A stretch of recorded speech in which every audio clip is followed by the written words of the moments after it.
Time to break down Rhett Lashlee, one of the most important coaches across college football for anybody looking for a coach, including the Florida State Seminoles.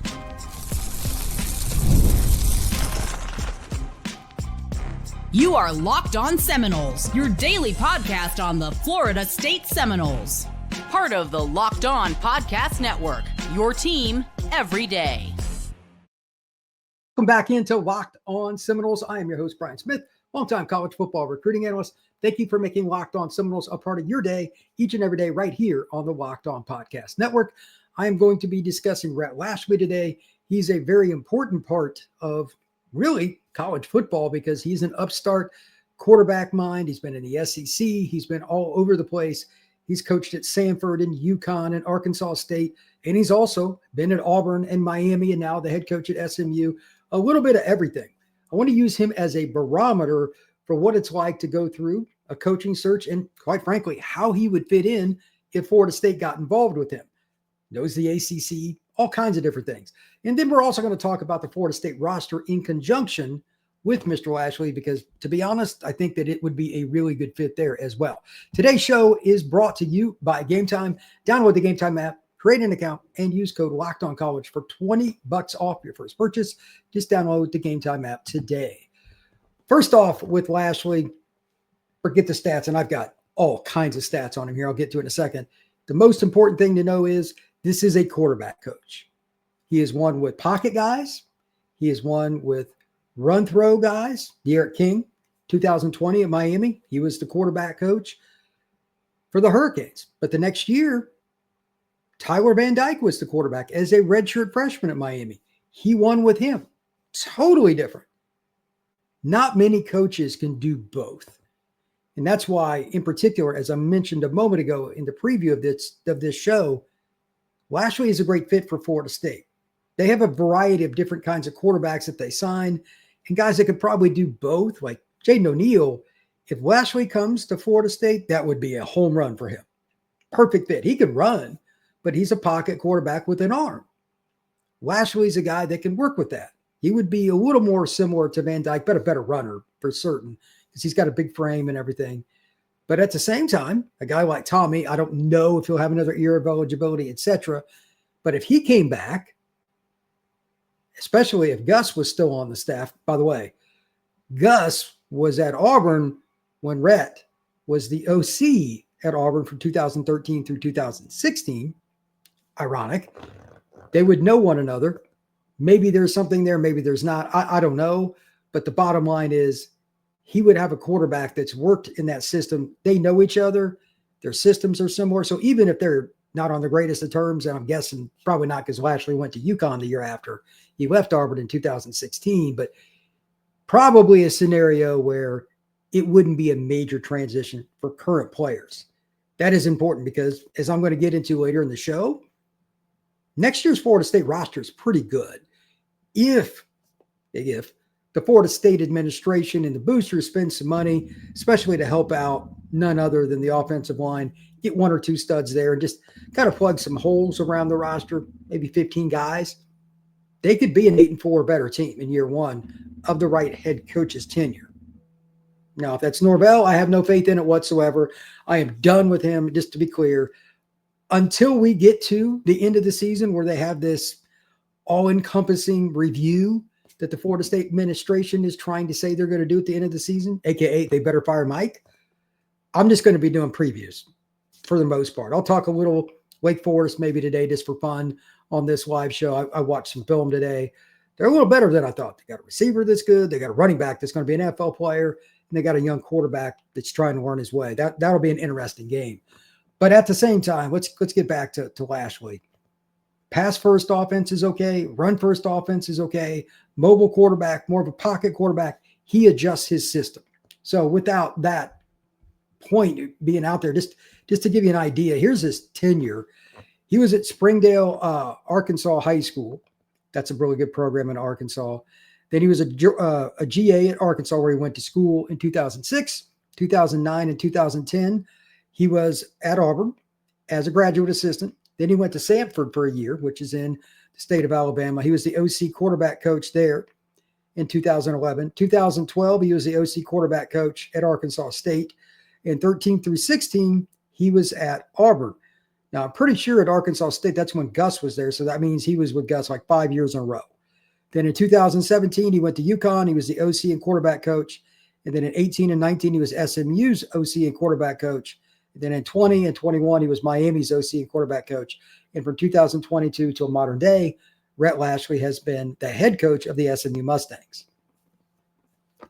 Now the question becomes, would he leave? And the answer is, I have no idea. SMU does have a lot of money, a lot of oil money. It's a Dallas school. They're not going to be just outbid that easily. I could see a lot of different things happening, but anything's possible. And by the way, he's already got a big-time 2027 quarterback committed, Ziegler, a kid that is out of the state of Louisiana who's really good. I'm very, very high on him. So who knows, maybe if he came to Florida State, maybe Ziegler would come too. But bottom line, it's still the same deal here. You're getting somebody, whoever ends up with Lashlee, whether he stays at SMU or whether he goes to Florida State or somewhere else. This is a guy that's on the rise. To me, I'm surprised he doesn't get more attention. And it's kind of goofy, but it is what it is. As for what's going on regarding the stats and all the different things that he's accomplished, let me read off a few things for you regarding Lashlee. In 2018, SMU averaged 30.4 points per game. Pretty good situation, but they went up just slightly the year after that. And this is where it gets really fun. In 2019, they averaged 41.8. They had a system quarterback that had been in the program that was his fourth year, Shane Buechele. I think I'm pronouncing that right. 3,929 yards, 8 yards per attempt, 34 touchdowns, 10 picks. But the development part is still important for the next point too. James, I think it's Prochet, 111 catches, 1,225 yards, 11 yards per reception, 15 TDs. Another guy that was a system player. He really exploded the second year that Lashlee was there.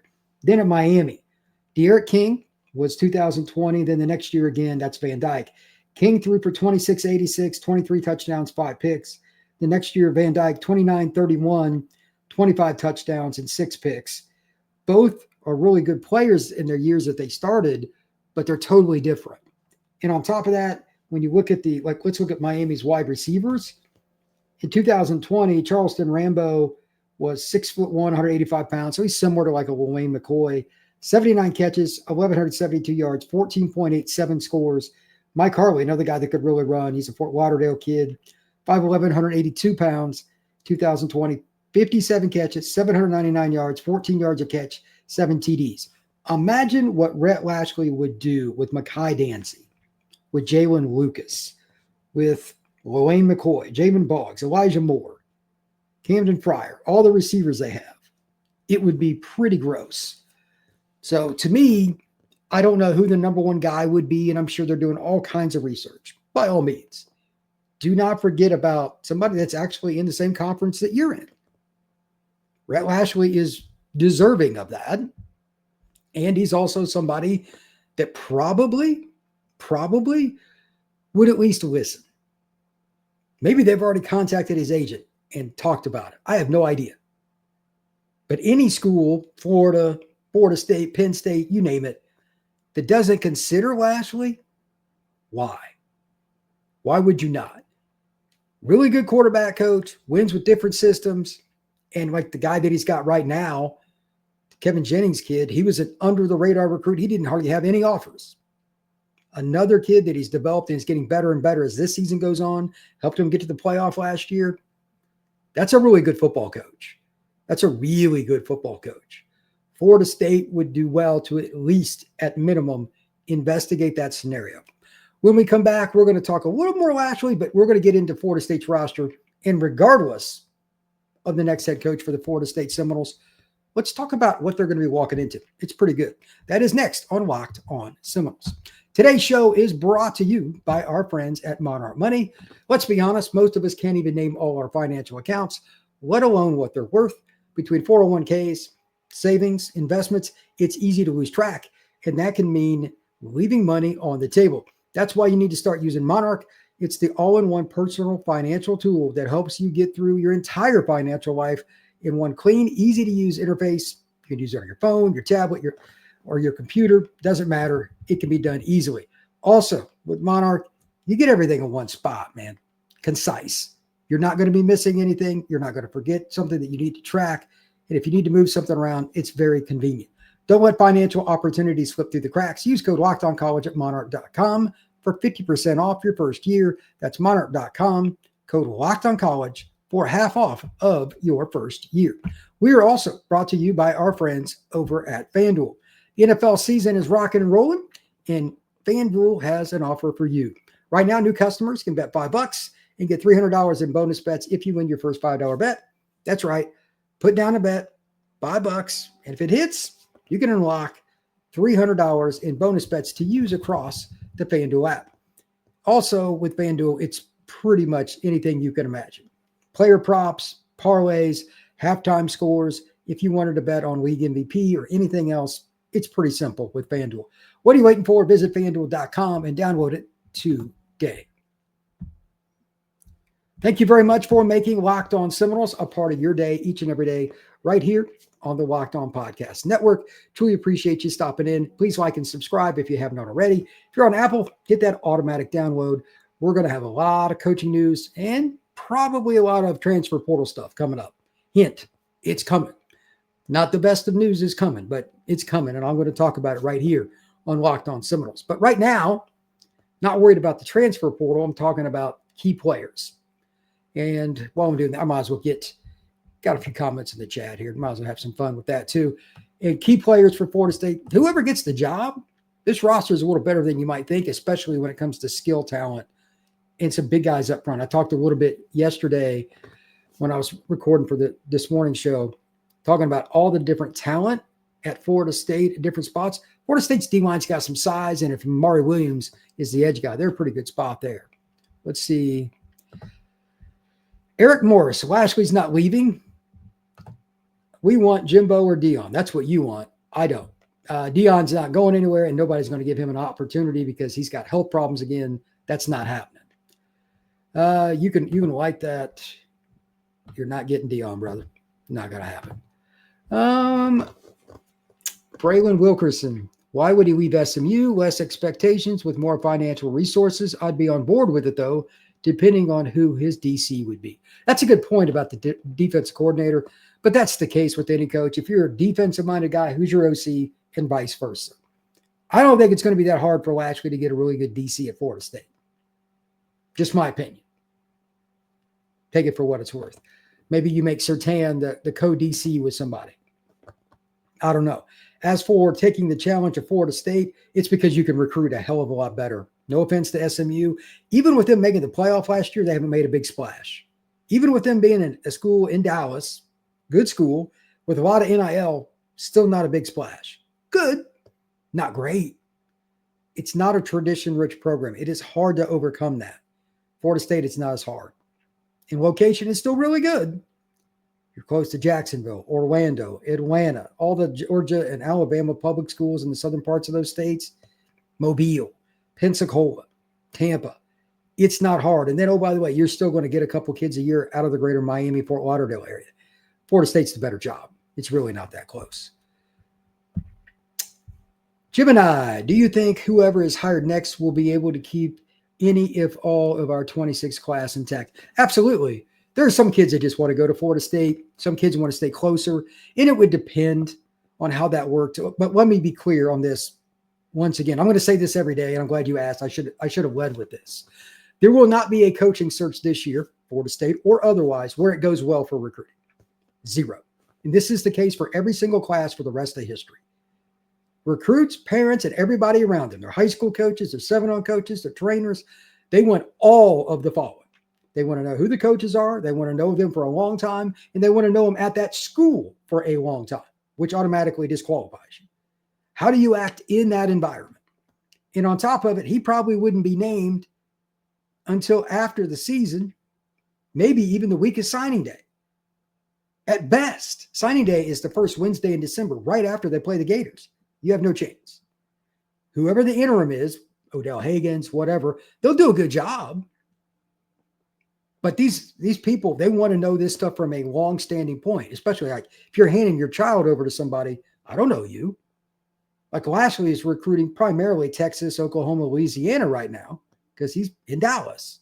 It is what it is. How many would stay and which ones? I really couldn't tell you. He might be able to bring some kids over from SMU to FSU too. It's going to be a mass transfer situation in and out would be my guess that I'm more concerned about. Which guys would you lose? But to that end, this is where I think it's interesting. Not that Gus hasn't done a good job with Mekhi Danzig. And again, saying tree. Could you imagine what Lashlee would do with somebody like Mekhi Danzig? And that's something he's going to sell. Kevin Jennings is a pretty good quarterback at SMU. But what would he do at Florida State with Mekhi Danzig, Jalen Lucas, Usman Chroma, Landon Thompson? Like, it's just Elijah Moore, Javen Boggs, Cam Davis. Like, the skill talent at Florida State is a candy shop for the next head coach. I mean, Gus has done a pretty good job with it this year, but it's only going to get better because a lot of these guys are young. Boggs is a freshman. Mekhi's in his second year. Like, there's nothing about this roster from an offensive standpoint that you would go, man, if you're Rhett Lashlee or anybody else, it doesn't even matter what offense you run. They've got running backs, they've got tight ends, they've got receivers. Eye candy for anything. Florida State's coaching staff, whoever it is in the future, is going to have plenty to work with. Maybe I'm wrong, but I think it's going to be very, very fun. Is Fisher truly an option? This is from Michael. I would be shocked. I don't think they want to go down that tree again. I think they've went up it and down it once. They're done. They need somebody that's younger, that's probably going to adapt better to players today, and most importantly, adapt his system. There's one thing about Jimbo. He understands football, but he does not like change, which I say it all the time. And his system is very hard to learn. It is very much a pro system, post-snap reads. It's hard to do at the college level. It's not smart. But at the same time, anything's possible. I mean, maybe he could be the interim for a year or something like that. He's got all the money in the world. Who knows? And he still likes Florida State. I guess that's a possibility. But here are a few things that I want to also mention. Again, talked about the skill talent. Let's say it's Lashlee or somebody that's offensive minded. Just for the record, somebody that's offensive minded. You got all those skill players. Which guys on the offensive line that are currently on the roster, they're kind of waiting their turn? Which ones hit? Mario Nash? Is it Jonathan Daniels? Lucas Simmons? Andre Otto? I mean, there's so many young guys that are freshmen, sophomores, or juniors. I don't know. So my biggest question, obviously somebody's going to transfer, and we have no idea which ones it's going to be. We don't.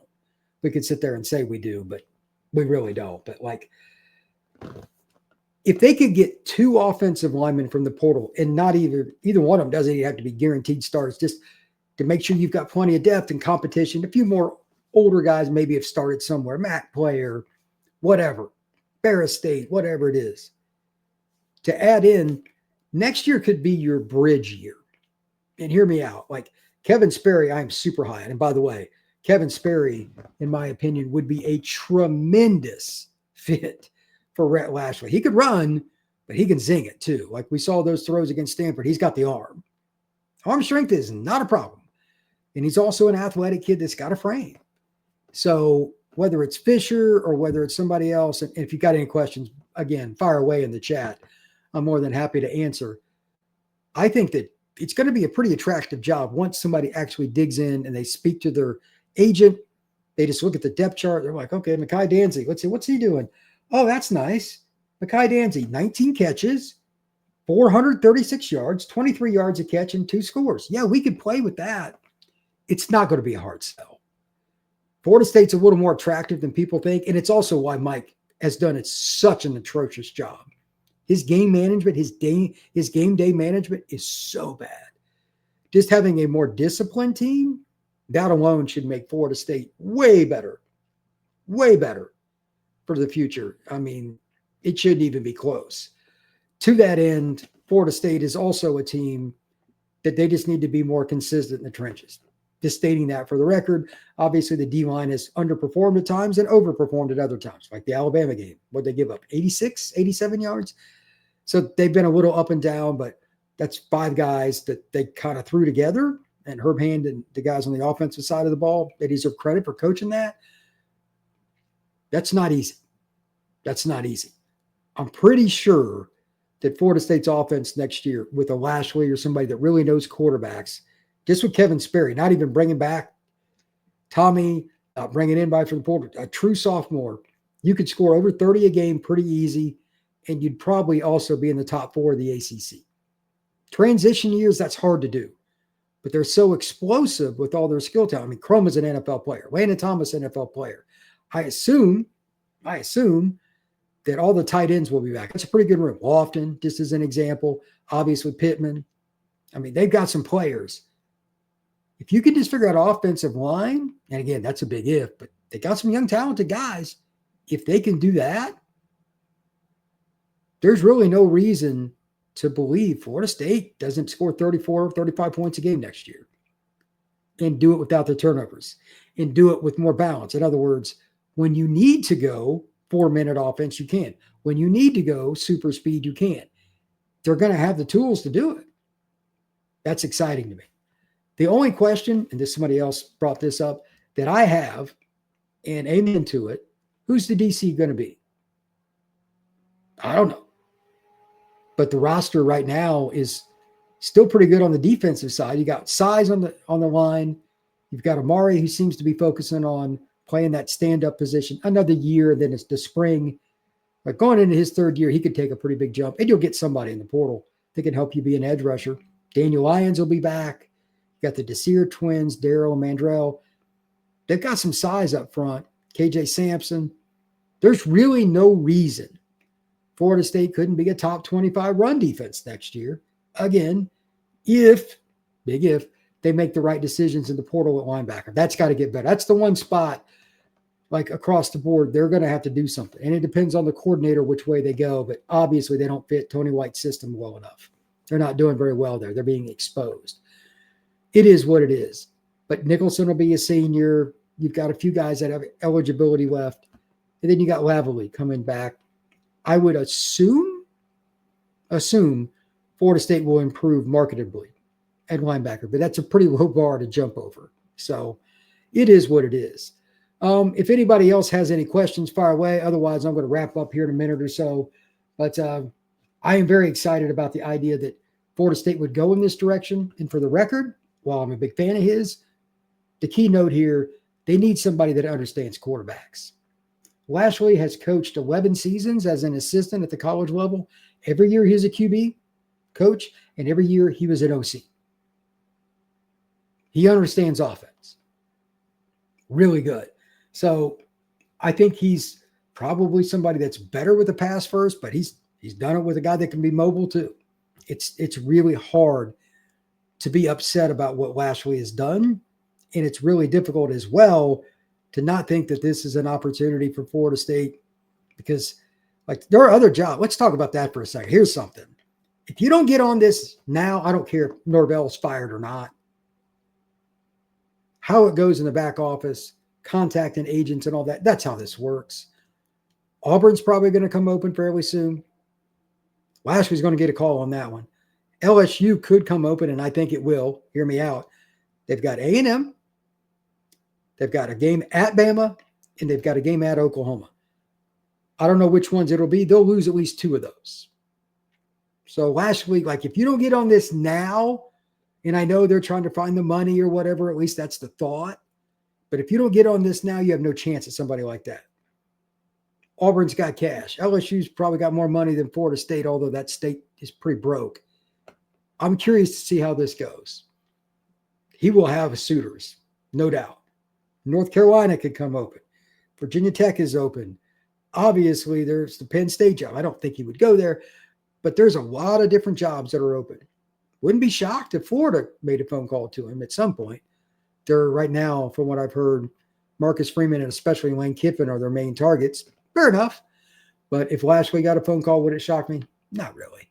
So last thing here, just to reiterate for any of those of you that had just come in, this is not a Florida State thing. This is across the board in college football. And as long as signing day is at the date it is, the following problem is going to be there for every single team that changes coaches. you're in major danger because it's December. The first Wednesday is National Signing Day. The Saturday before is all the big games for the rivalry games, like Florida's going to host Florida State, Alabama, Auburn, across the country, all these big games. So you really don't have a chance to transition head coaches and then secure your class. You don't have the time.